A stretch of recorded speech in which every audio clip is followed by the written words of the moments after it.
அனைவருக்கும் வணக்கம். எண்ணிக்கை முக்கியம் கிடையாது, எண்ணம் தான் முக்கியம். இரும்பு என்னைக்குமே கிலோல கிடைக்கும், ஆனா தங்கமும் வைரமும் கிராம்ல தான் கிடைக்கும்.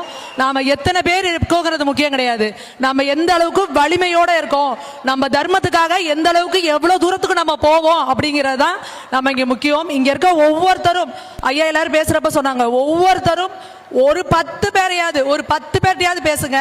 நிறைய பேர் இங்க நம்மள எப்படி மூலச்செலவு பண்றாங்க அப்படின்னா, ஆன்மீகத்துக்கும் அரசியலுக்கும் என்ன சம்பந்தம் அப்படின்னு கேட்கறாங்க.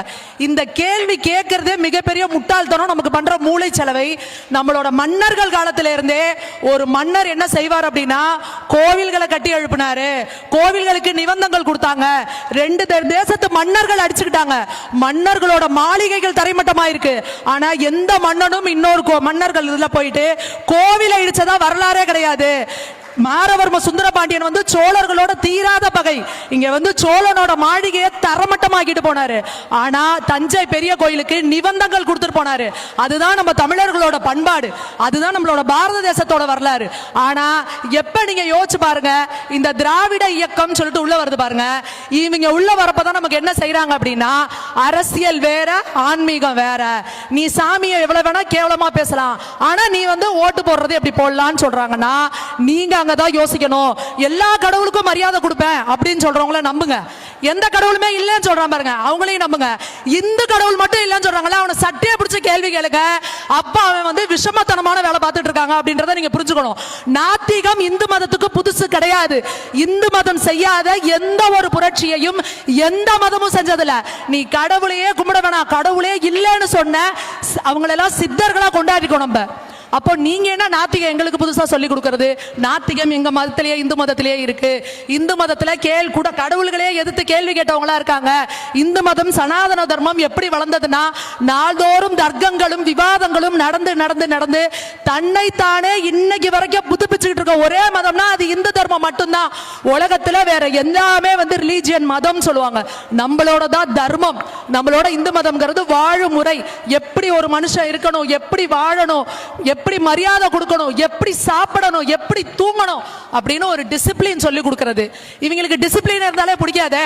நீ ராமனை ஏன் பிடிக்க மாட்டேங்குது பாருங்க, ஏன்னா அவர் ஒரு வில் ஒரு இல் ஒரே ஒரு பொண்டாட்டியோட இருந்து சொன்னா இவங்களுக்கு பிடிக்குமா? அதனாலதான் ராமனை பிடிக்கிறது இல்லை. நாங்க ராமனுக்கு செருப்பு மாலை போட்டோம் அப்படின்றாங்க. இங்க இந்த திராவிட இயக்கங்கள் என்ன பண்ணாங்க அப்படின்னா, நமக்கும் நம்மளோட கடவுளுக்கும் நமக்கும் நம்மளோட கோவில்களுக்கும் இடையில ஒரு பெரிய கேப்பை உண்டு பண்றாங்க. எதற்காக அப்படின்னா, நம்மளோட கோவில்கள் தான் நம்மளோட கலாச்சார பொக்கிஷங்கள். நம்மளோட முன்னோர்கள் ஆயிரம் ஆண்டு காலங்களா எதுக்கு அதை பாதுகாத்தாங்க? நீங்க யோசிச்சு பாருங்க. இன்னைக்கு இவ்வளவு பெரிய அட்வான்ஸ்ட் டெக்னாலஜி, நாங்க பயங்கரமா இன்ஜினியரிங்ல பெரிய மார்வலஸ் அப்படிலாம் சொல்றாங்கல்ல, அவங்கள கூப்பிட்டு எவ்வளவு ஒரு ஃபைனான எக்யூப்மெண்ட்டை வச்சு இன்னைக்கு நம்ம கோவில்ல இருக்க ஒரே ஒரு தூணை செதுக்கி தர முடியுமான்னு கேளுங்க, முடியாது, வாய்ப்பே கிடையாது. ஆனா அந்த 1000 ஆண்டுகள் 2000 ஆண்டுகள் 3000 ஆண்டுகளுக்கு முன்னாடி அவ்வளவு அற்புதமான கலைநயமிக்க கோயில்களை நம்ம மக்கள் செஞ்சிருக்காங்க, நம்மளோட முன்னோர்கள் செஞ்சிருக்காங்கன்னா எப்பேற்பட்ட வாழ்வு நம்ம வாழ்ந்திருக்கோம். வெள்ளக்காரங்க எதுக்கு வந்தான்? நமக்கெல்லாம் வாழ்வு கொடுக்க வந்தானா? நமக்கெல்லாம் கல்வி கொடுக்க வந்தானா? இங்க இருக்கிற சொத்தை கொள்ளையடிச்சிட்டு போக வந்தான். அவனுங்களே அங்க பிச்சைக்கார வேலைகளா இருந்தாங்க. அங்கே நீங்க கொள்ளையடிக்க வந்தவன நீங்க என்ன பண்றீங்க? இன்னைக்கு ஒரு பெரிய கேரக்டரா இது பண்ணி அவங்க தான் நமக்கு கல்வி கொடுத்தாங்க, அவங்க தான் நமக்கு. நீங்க சொல்லுங்க, கல்வி அறிவு இல்லாத ஒருத்தவங்களால இப்படி சிற்பத்தை செதுக்க முடியுமா? எப்படி? அப்ப அது கல்வி அறிவு இல்லையா? சிற்ப சாஸ்திரம்னு சொல்லி நம்ம இது பண்ணி வைக்கலையா? நம்மளையே திரும்ப திரும்ப திரும்ப மூல செலவை செஞ்சு நாம எல்லாரும் ரொம்ப மட்டோம், மேற்கத்திய கலாச்சாரம் தான் ரொம்ப சிறந்தது, இங்கிலீஷ்ல பேசுனீங்கன்னா நீங்களா பெரிய ஆளு, ஆங்கிலத்தில் படிச்சீங்கன்னா நீங்க பெரிய, நம்மள முதல்ல மூளை அளவுல நம்மள எல்லாத்தையும் அடிமையாக்கி வச்சாங்க. அதை தான் திராவிட இயக்கம் என்ன பண்ணாங்க? ஈவேர ஐயா நமக்கு சுதந்திரம் கிடைச்சப்போ கருப்பு தினமா கருப்பு கொடி பறக்க விட்டாரு. இங்க இருந்து மகாராணி அம்மாக்கு லெட்டர் போட்டாரு, அம்மா நீங்க இந்தியாவுக்கு ஃபுல்லா சுதந்திரம் கொடுத்துருங்க, ஆனா எங்களை மட்டும் அடிமையா வச்சிருக்கோமா, உங்க காலடியை விட்டு நாங்க எந்திரிக்க மாட்டோம், காலை கட்டி பிடிச்சிட்டு எந்திரிக்க மாட்டேன்ட்டாரு. அதே வழி வந்தவர்கள் இன்னைக்கு வரைக்கும் நீங்க என்ன பண்றாங்க? இதோ இந்த திமுக ஆட்சியில இன்னைக்கு என்ன சொல்றாங்க? அவங்க திருச்சபையில கூட்டத்துல சொல்றாங்க, இந்த ஆட்சி நாங்கள் போட்ட பிச்சை அப்படிங்கிறாங்க. வாயை மூடிட்டு உட்கார்ந்துருக்கு திமுக அரசு. அதே போல இஸ்லாமியர்கள் பேசுறாங்க, இந்த ஆட்சி நாங்கள் போட்ட பிச்சைன்னு. அப்பயே அவங்க வாயை மூடிட்டு உட்கார்ந்துருக்காங்க. எல்லா கட்சியும் சொல்றாங்க, ஐயோ பாஜக பாருங்க இந்துக்களுக்கு தான் பேசுவாங்க, பாஜக இந்துக்கள் தான் பேசுவாங்கன்னு. இதை எல்லா கட்சியும் சொல்லுது. ஆனா இந்துக்களுக்கு அது புரிய மாட்டேங்குது. நமக்காக பேசுறதுக்கு இங்க ஒருத்தர் இருக்காங்கன்னா அது பாஜக இருக்கவங்க தான். அவங்களுக்கு ஓட்டு போடணும், அவங்களை ஆட்சி அதிகாரத்தை கொண்டு வரணும். ஒரு விஷயம் நீங்க புரிஞ்சுக்கோங்க, இங்க ஆட்சியும் அதிகாரமும் இல்லாமல் இங்க எதையுமே மாற்ற முடியாது. அதை நீங்க தான் செய்யணும். இன்னைக்கு நீங்களா என்ன செய்றீங்க? சாமி கும்பிடுவாங்க, ஆனா சாமியை திட்டுறவனுக்கே ஓட்டு போடுவாங்க. உங்க அம்மாவை யாராவது ஒருத்தர் கேவலமா திட்டான் அப்படின்னா அவன் முகத்துல முழிப்பீங்களா நீங்க? ஆனா உங்க கடவுளை கேவலமா பேசுறான், மேடை ஏறி நான் இத்தனை கோயிலை இடிச்சிருக்கேன் ஆனா இந்த மக்கள்கிட்ட எனக்கு எப்படி ஓட்டு வாங்கணும்னு தெரியும்னு சொல்றாங்க அப்படின்னா அப்ப என்ன அர்த்தம்? அப்ப நம்மள அந்த அளவுக்கு மானம் கெட்டு போயிட்டோமா? இந்து தர்மம் இன்னைக்கு சொல்லுவாங்க எவ்வளோ பெரிய எகிப்து சாம்ராஜ்யம், ரோம் சாம்ராஜ்யம்லாம் இன்னைக்கு எங்க இருக்குன்னு தெரியல. ஆனா இந்து மதத்துல இங்க நம்மளோட தர்மம் இந்தியால 1000 வருடங்களுக்கு மேலான படையெடுப்பு. முதல்ல இஸ்லாமியர்கள் படையெடுத்து வந்தாங்க, அடுத்து வெள்ளக்காரன் படையெடுத்து வந்தான். இத்தனை 1000 ஆண்டு கால படையெடுப்புலையும் இன்னைக்கும் இந்துக்கள் நாம தான் மெஜாரிட்டியா இருந்துட்டு இருக்கோம் இந்தியாலனா. அந்த அளவுக்கு நம்ம முன்னோர்களோட பிச்சை இது, நம்ம முன்னோர்களோட வைராக்கியம். என்னைய தலையை வெட்டி போட்டாலும் நான் இந்துவா தான் இருப்பேன், எனக்கு சோத்துக்கே இல்லாம சத்தாலும் பரவாயில்ல, நான் இந்துவா தான் இருப்பேன்.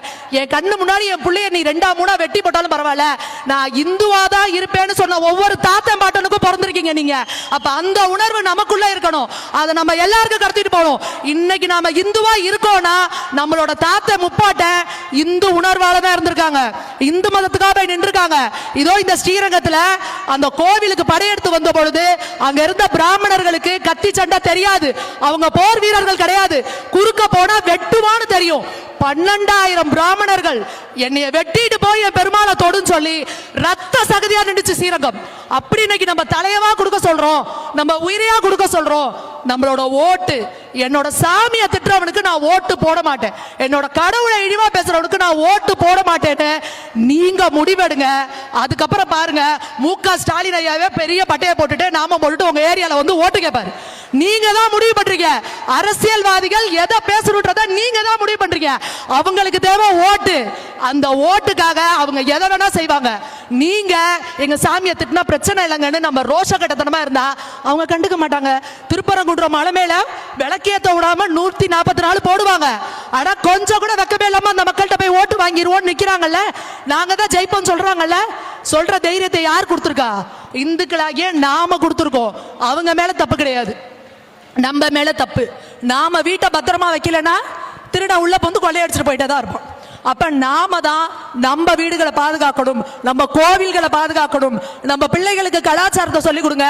இன்னைக்கு எந்த நிலைமைக்கு கொண்டு வந்து நிறுத்திருக்காங்கன்னா நான் இந்துன்னு சொன்னாலே அதுக்கு வெக்கப்படணும், ருத்ராட்சம் போடுறதுக்கு வெக்கப்படணும், விபூதி வச்சா வெக்கப்படணும், நாம போடுறதுக்கு வெக்கப்படணும்.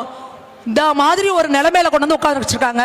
நீங்க நல்லா கவனிச்சு பாருங்க, இஸ்லாமிய சகோதரர்கள் அவங்க குழந்தைகள் எவ்வளவு அட்வான்ஸ்டா படிக்கட்டும், பெரிய இடத்துக்கு போகட்டும், அவங்க அவங்களோட மத அடையாளங்களோட இருக்காங்க, அது நல்லது, அப்படிதான் இருக்கணும்.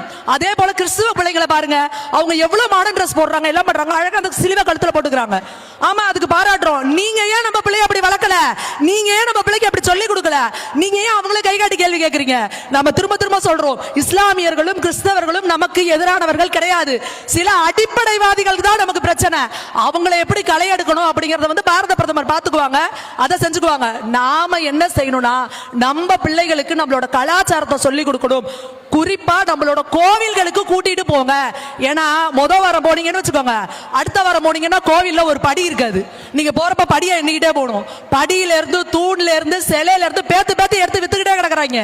கொஞ்ச நாள் கழிச்சு பார்த்தா கோயிலே சிதிலம் அடைஞ்சு கிடக்கும், விலைக்கேத்தாம போட்டு. அப்புறம் பார்த்தா அந்த கோயிலே காணா போயிடும். இன்னைக்கு நம்ம கோவில்கள்ல இருக்க ஒரு தூணோட மதிப்பு பல்லாயிரக்கணக்கான கோடிகள். விலை மதிப்பில்லாத பொக்கிஷம் நம்மளோட கோவில். அந்த கோவில்களை பாதுகாக்க வேண்டியது நம்மளோட கடமை. திரும்ப திரும்ப இந்த திமுக காரங்களா சொல்லுவாங்க, இந்து மதம், இந்து இசம் வேறங்க, இந்துத்துவா வேறங்க அப்படின்னு.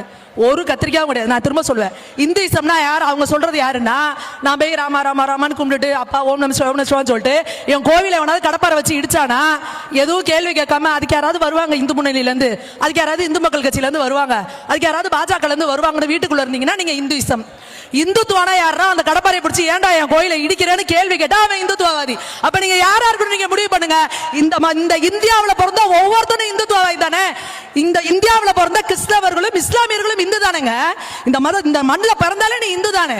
அப்போ இந்த உணர்வை உங்ககிட்ட இருந்து எடுக்கிறாங்கல்ல, அதுதான் ஏன்னா உங்களோட அப்பாவையோ உங்க அம்மாவையோ உங்க அண்ணனையோ கை வச்சா நீங்க போய் கேள்வி கேட்பீங்க.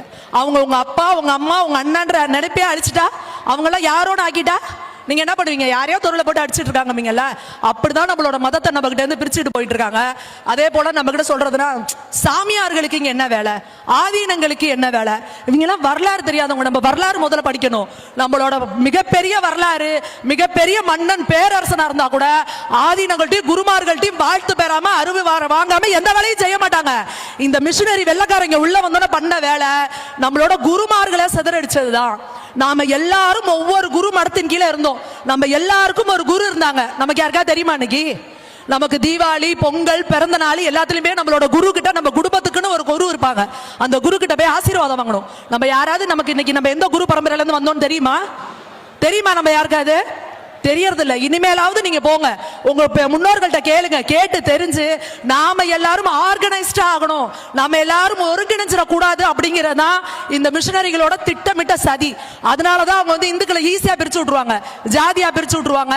அவங்க பாப்பா இவங்கெல்லாம் பாப்பா இல்லாதவங்க பிரிச்சிடுறது, இவங்கெல்லாம் பெண்களை அடிமைப்படுத்துவாங்க பிரிச்சு விட்டுறது. இந்த பிரித்தாளும் சூழ்ச்சி எப்படி வெள்ளக்காரன் இப்ப வரைக்கும் அதை அப்படியே கரெக்டா ஃபாலோ பண்ணிட்டு இருக்காங்கன்னா அதை நாம தான் முறியடிக்கணும்.